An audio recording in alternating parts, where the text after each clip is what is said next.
There were many exciting action franchise games on the PlayStation 2, but Onimusha is one that's dear to my heart.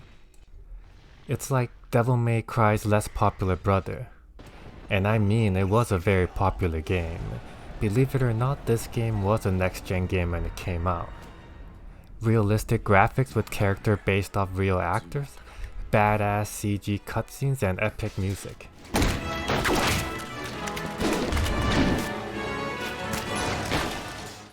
It was popular enough to get 3 sequels. The first one was pretty good, the second one was the best, the third one was kinda weird, and the fourth one was very forgetful. Man, I'll never forget the disappointment I felt as a kid when I finally played Onimusha 3 after being hyped up for years. Why is there a French guy in my samurai game? Anyways, I'm playing the remastered version of the first game they released in 2018. The first one may be the worst one in the series, but it was still a pretty good game for its time. Is it still worth playing? Why don't they remaster the rest of the series? One of the most noticeable change in the game is in the controls. The original game used to have tank controls, meaning your control input is based off your character's perspective, not the camera's. I understand the hate for tank controls, but it works for this game. Modern controls are cool and all, but when the camera angles are so bad, it loses some merit. At least you get to pick between the two. What kind of angle is this? I can't see anything, and the perspective keeps changing. The critical strike system in the game is one of the best I've played in my whole life.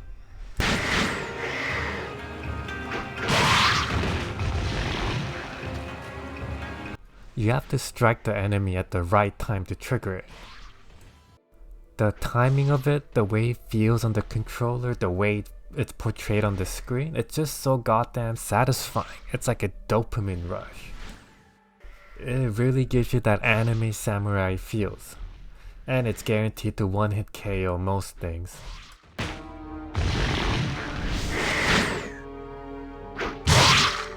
It even gives you more balls to suck on, incentivizing for you to use it. But if you suck at it, you're just gonna stand around and take damage like an idiot. High risk, high gain, I guess. Comparatively, just mashing buttons to kill enemies don't feel satisfying at all.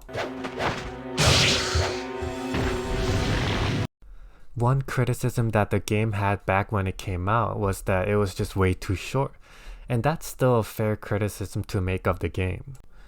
It took me 3 hours to beat the whole game, and to me that is inexcusable. I mean, I paid like $70 for this game when it came out. That's roughly $20 per hour of fun. At least the remastered version is only $20, but for a game that came out more than 20 years ago, they didn't even add anything to the game. I wish they remastered all of them and put it in one package for like $70. I'd buy that. I do wonder though, can a short game be a good game? The short answer is of course it can, but the game better be pretty good, as they don't have a lot of time to impress the player.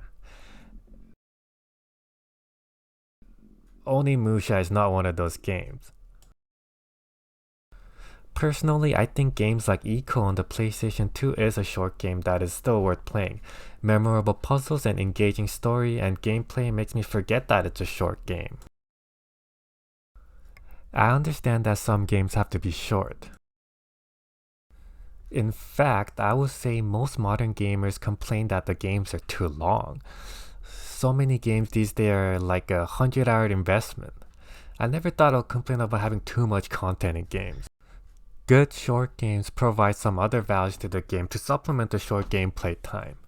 Something like Contra gets its value from its difficult gameplay, or else there wouldn't be adults who still remember the Konami code to this day. A game like Portal is a short game, but its unique puzzles and story gives it value. Anyone remember the saying cake is a lie? Sometimes the value comes from getting a free DVD movie within your game. Is Metal Gear Solid 2 a really long game, or does it have too many cutscenes? I'm sure there is some cutscenes in the Metal Gear Solid series that's longer than this game. I don't know how I started complaining about Metal Gear Solid when I'm talking about short games, but anywho.